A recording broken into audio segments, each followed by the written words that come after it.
Boa tarde, gente.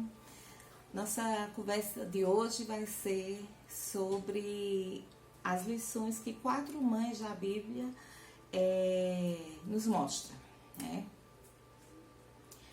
Tem várias mães da Bíblia com várias histórias que nos ensinam muita coisa.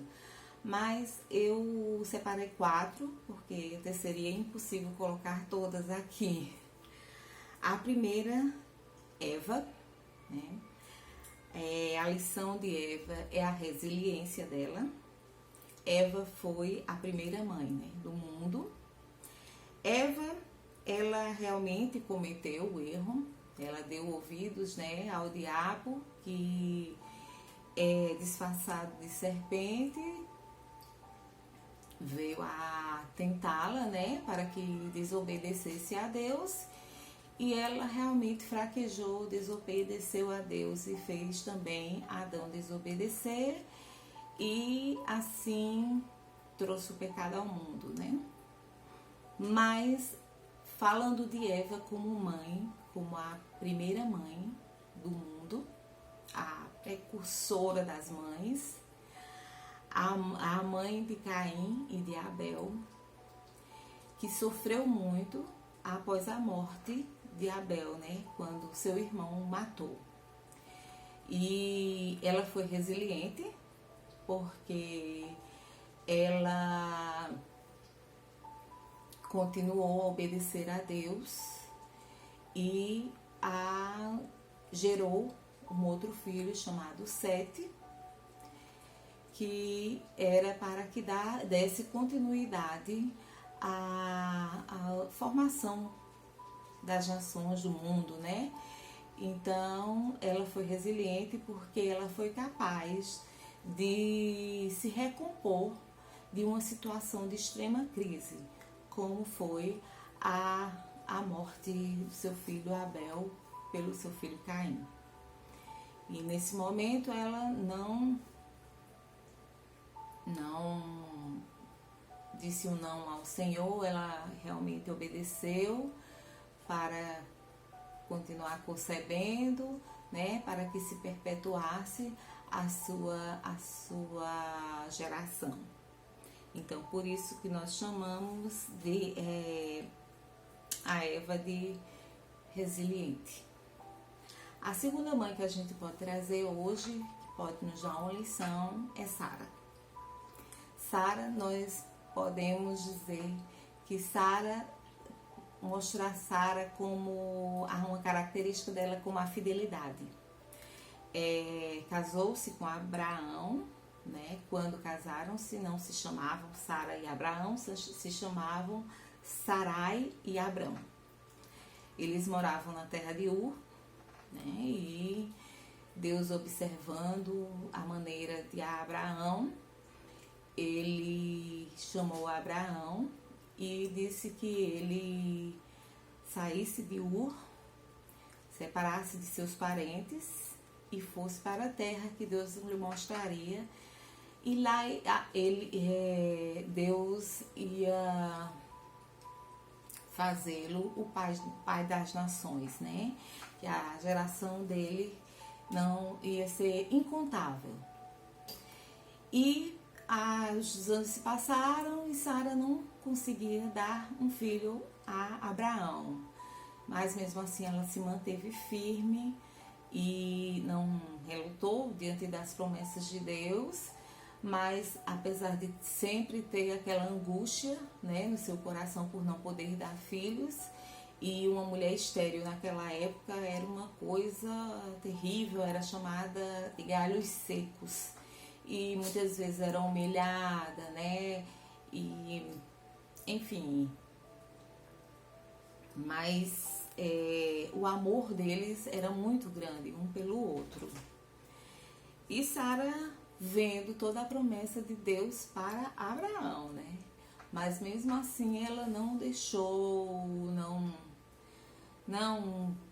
isso não existe, ou enfim, sempre foi fiel às promessas de Deus, sabendo que iam se cumprir, né?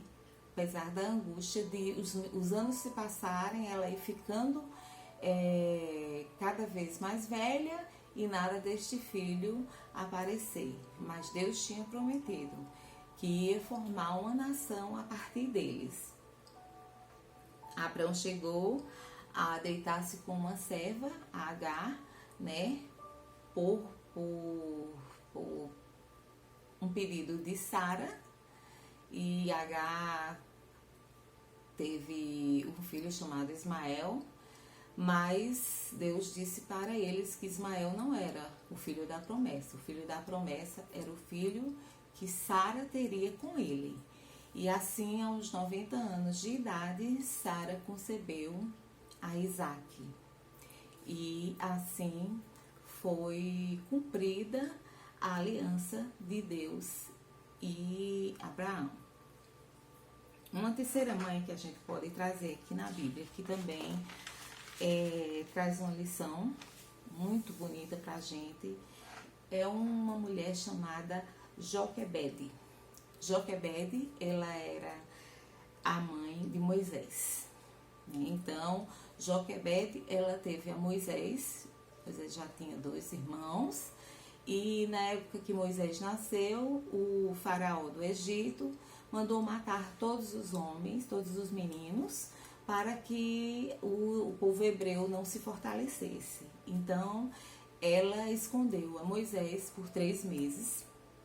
E depois de 3 meses, ela viu que não tinha mais como esconder, né? Estava ficando muito perigoso continuar com aquele bebê.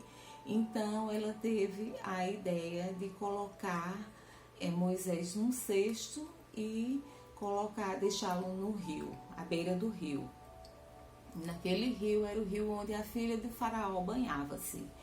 E a filha do faraó foi banhar-se com as servas e viu aquele cesto, e viu aquele menino. Moisés era um menino muito bonito, a Bíblia fala, e ela quis ficar com ele.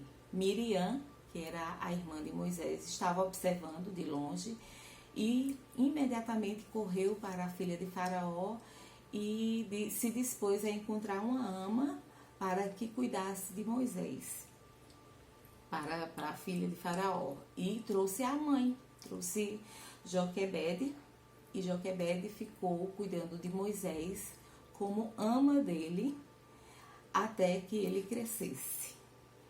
E Joquebede, ela é vista como uma mulher de fé e de muita ousadia por esse feito dela, né? Fala aqui que em Êxodo 2:10 que diz: quando, pois, o menino era já grande, ela o trouxe à filha de Faraó, a qual o adotou e lhe chamou Moisés, dizendo: porque das águas o retirei. A quarta mulher é Ana. Ana, chamada de mulher confiante. Ana também era uma mulher estéril, assim como Sara. E vão ter outras histórias de mulheres estéreis na Bíblia, e que Deus dá um milagre, faz um milagre, né, na concepção.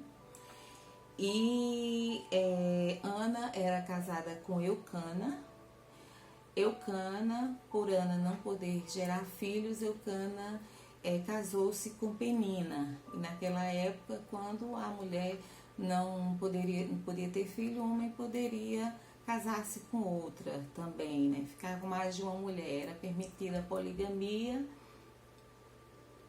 E ali Penina teve filhos, deu filhos a Eucana, e Ana começou a sofrer muitas humilhações por parte de Penina, por esta não poder ter filho. Então Penina humilhava, e eram muitas intrigas, até Ana não suportar mais, apesar de Ana ser a preferida de Eucana, e foi fazer uma súplica ao Senhor e disse a Deus que se ele permitisse que ela gerasse um filho, ela o entregaria para que ele fosse de Deus, e que Deus o tornasse um profeta, um homem segundo os olhos do Senhor. E assim Deus concebeu, e nasceu Samuel, que depois ele foi um grande sacerdote, foi um grande profeta, certo? E ela entregou Samuel no tabernáculo para que ficasse aos cuidados do sacerdote ali. Em 1 Samuel 1:20 diz que, de modo que Ana concebeu e no tempo devido teve um filho, a qual chamou Samuel, porque dizia ela, o tenho pedido ao Senhor. Então, assim como estas, muitas outras mulheres, né? A mais importante, né? Não,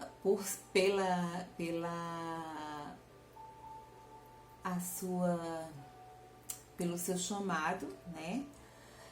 Maria, que concebeu a Jesus ainda virgem, né?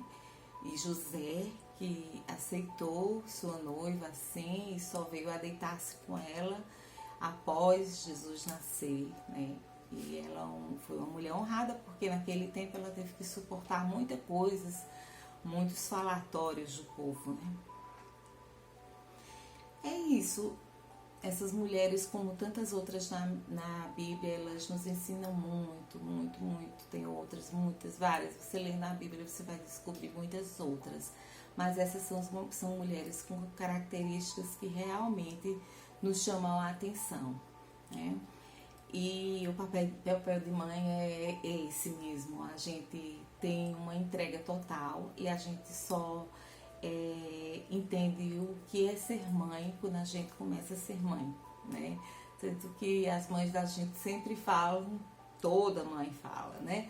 Que você só vai entender o que é ser mãe quando você for uma mãe. E realmente elas não estão mentindo quando falam isso.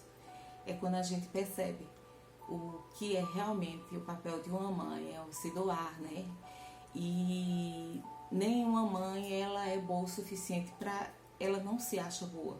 Nós nunca achamos que nós estamos fazendo a coisa certa e é muito difícil criar um filho.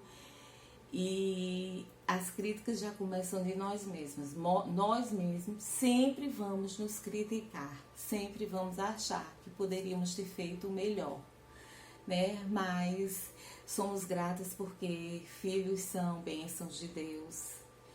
E, enfim, eu acho uma dádiva ser mãe. Agradeço eternamente a Deus pelos filhos que Ele me deu a oportunidade de ser mãe. E rogo ao Senhor todos os dias que tudo de melhor aconteça para eles. Isso é uma coisa que todas as mães também fazem, né? E oro, intercedo, e a dor deles dói mais em mim sempre.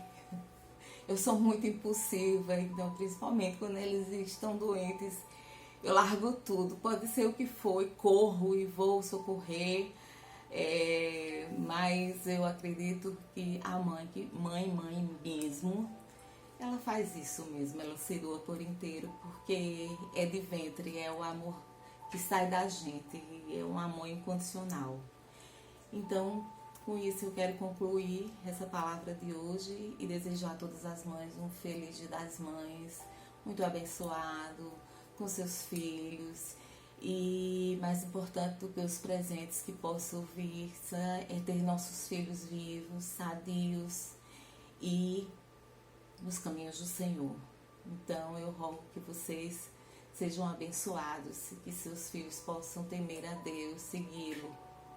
E aqueles que não seguem, não percam a esperança, tá? Deus nunca desiste de nenhum de nós, não vai desistir de nenhum dos nossos filhos e Ele sempre ouve o nosso clamor, tá? Então, feliz Dia das Mães para todos vocês. Beijos, Deus abençoe a todas.